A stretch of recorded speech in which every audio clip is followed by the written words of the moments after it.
This is Focus, the video news magazine of Toledo Technology Academy of Engineering, with your host, Alan Peacock. The Toledo Fire Department sought out TTA and offered us an opportunity to work with them using our 3D printing technology to solve an engineering problem. 3 seniors volunteered to take on the project to design and build them a much-needed part. I'm Andrew Shan in the Senior Lab with our 3D printers, and I'll explain Additive Manufacturing.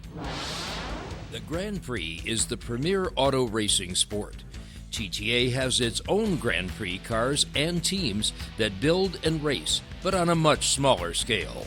I'm Punyaphat Khrongyut in one of the TTA Grand Prix racer cars, and I'm ready to put the pedal to the metal. Students in all 6 grades had the opportunity to visit and tour the facilities of our business partners who graciously opened their doors to us. I'm Xander Brown, and our facility visit program is a real tour de force.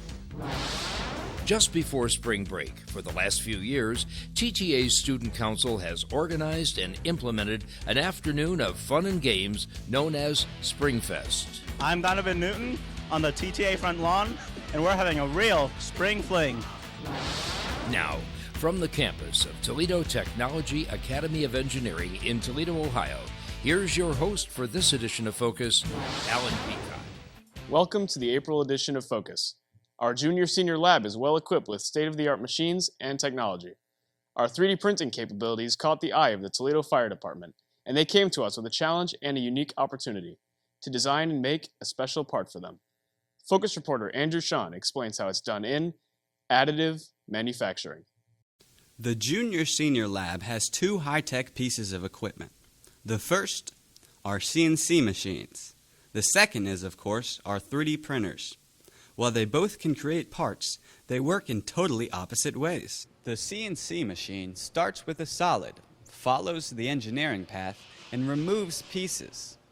These 3D printers follow a programmed path, but they actually add to the design to make a part. Hence, additive manufacturing. The Toledo Fire Department uses a tablet when they are in the field. This requires the use of a stylus. The clip that holds it to the back is currently inadequate, especially when at night.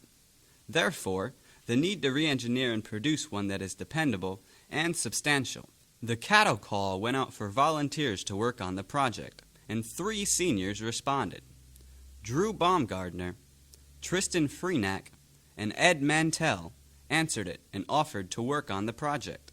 Actually, we were given a project from Mr. Volk. He said, came to us asking if he wanted to do a 3D printing project for us, which happens to be what we later found out, the Toledo Fire Department, in which we never really got an opportunity to do that before. So we were like, okay, let's try and do it now because we probably won't have another opportunity like this before. The trio really didn't assign each other any specific duties. They put their collective heads together to brainstorm ideas, not only for a better design, but one that could be easily reproduced on a 3D printer. The timing was just right as they were finishing up their senior projects. This came in the middle of all our senior projects, but it was a great opportunity. The senior projects are a really big deal for us, but we couldn't turn it down because of our ability to help the firefighters. The fire department contacted our assistant director, David Volk, who brought the idea up to the lab teachers. He recognized this as a unique opportunity to provide an actual project for a client and give our seniors some real-world experience. Based on our reputation, Toledo Fire Department contacted us with a project for something that they needed created to hold a stylus on their tablets. As the project progresses, they will work closely with the fire department to test designs and ensure that the re-engineered clip meets their requirements and standards. We've been designing a lot of different ideas for how to solve the issue that they came up with, and we've done a lot of prototyping as well. And we are currently narrowing down which idea we think is the best based off of the prototypes we've made so far. After speaking with our students, the Toledo Fire Department realized that they have a whole bunch of different projects that might be excellent projects for our students. This is a great opportunity for TTA to provide a service to the city. And even more important, that the fire department recognizes our capabilities and chose us for the project. In the lab, reporting for Focus, I'm Andrew Shan. One of the most prestigious auto races is the Grand Prix, conducted in many countries including the US. TTA has a Grand Prix racing team, not on a scale with Formula One racing, but nonetheless very competitive. Focus reporter Punyaphat Khrongyut, better known as Soda, is behind the wheel and puts the pedal to the metal. Grand Prix racing dates back to the late 1800s and eventually evolved into Formula One racing. The closest race to us is just 60 miles north in Detroit. The actual Grand Prix cars are the basis for the Grand Prix racers we have built here at TTA, and there are several of them. Mr. Richardson has been supervising the team since the beginning. The teams include those in his alternative energy classes as well as the juniors who want to participate. But even though these cars can go 40 miles per hour or more, it's not all about the speed. Well, the race is not about speed. It's about getting the most efficient use of your energy, and you want to expend the last bit of energy in your battery as you're crossing the finish line. In 2019, TTA took first, third, and fifth places in Canton, Ohio, finishing in the top half of the heap. And this is the car that placed first. Unlike Formula One cars that have an actual engine, these cars are electric, and they must use the motors and batteries provided by the sponsor. The cars must also meet specific regulations established by the rules. However, students may work on the cars to modify them within the established guidelines. So far, our cars have used pre-welded kits, but if the program continues, Mr. Richardson would like to build some from scratch. For the past few years, because of the COVID pandemic, the races have been canceled. That brings up this year's competition. Well, there was some question whether we were having a race this year, but fortunately we're back on. It's May 6th back in Canton, and we're going to take it all. We just found out we're going to race this year, and we're really excited, we're ready, and we're going to win. They even let me get behind the wheels, and trust me, this is a blast. I'm Punyaphat Khrongyut, reporting for Focus, pedal to the metal.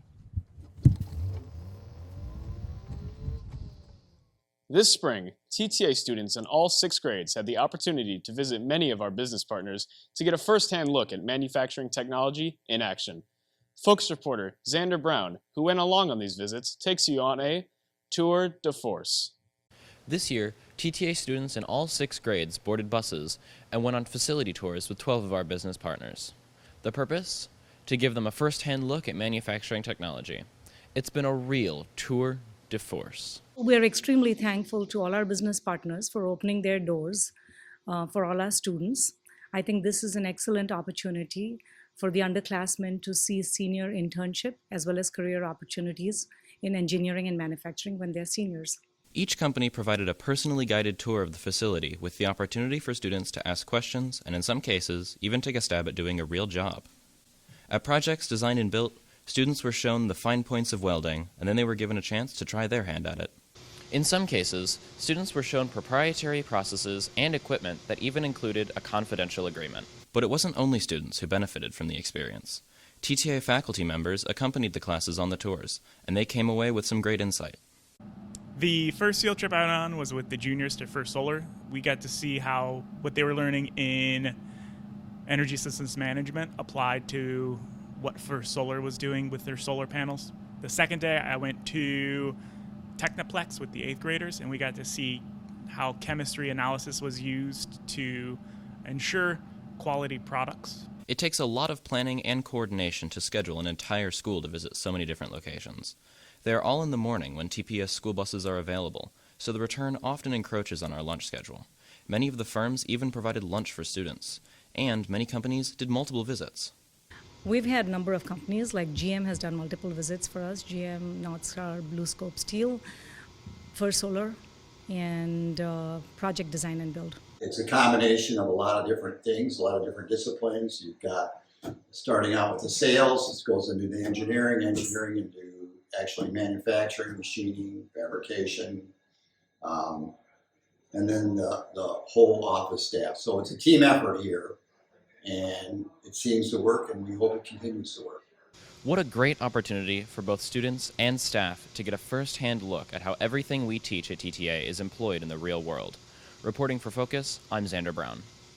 In the past few years, just before spring break, TTA Student Council plans an afternoon of fun and relaxation.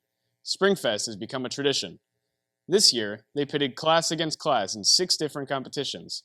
Focus reporter Donovan Newton was on the TTA front lawn and takes you on a spring fling.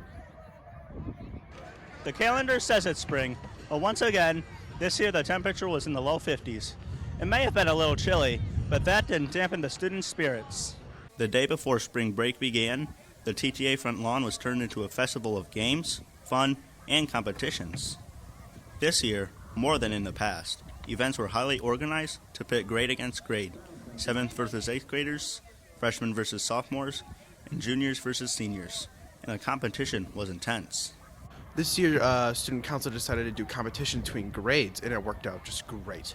There were 6 contests in all: cornhole, tug of war, relay race, potato sack race, 3-legged race, and jousting. This is a really good break from outside of school. With the new school, we get to have fun with new friends, and it's a really great break, and students can have fun. While the weatherman didn't really cooperate with the temperature, it was a lot better than last year when we have 50 to 60 mile-an-hour winds to contend with. This year we've included, because we have a new partner school over here, we've included the pre-med students. So we have the freshman pre-med and all of our students. And take a look. They're having a blast. They're just having a great time. I'm really glad that we got invited to something like this. It's very fun. I'm having a good time. By the looks of it, everybody else is having a good time. I'm just really happy that these two schools could participate in events with each other, and it turned out really nicely. In addition to the organized games, students were asked to bring soccer balls, footballs, or frisbees to entertain themselves. Once again, the TTA Student Council came through with an event that gave everyone a little boost before heading into spring break. Reporting on the front lawn, I'm Donovan Newton, reporting for Focus. That's it for this edition of Focus. This will be my last time anchoring the show, since all seniors go on internship in late April, and I'll be graduating in May. It's been a great experience bringing you stories about all the happenings at TTA, so much so that I'm going into this field at BGSU this fall. If you have story ideas or comments, please send them to us at focus@toledotechnologyacademy.org. Focus is a production of the video production classes. On behalf of the entire Focus News team, for the last time, I'm Alan Peacock. Have a great day, and thanks for watching.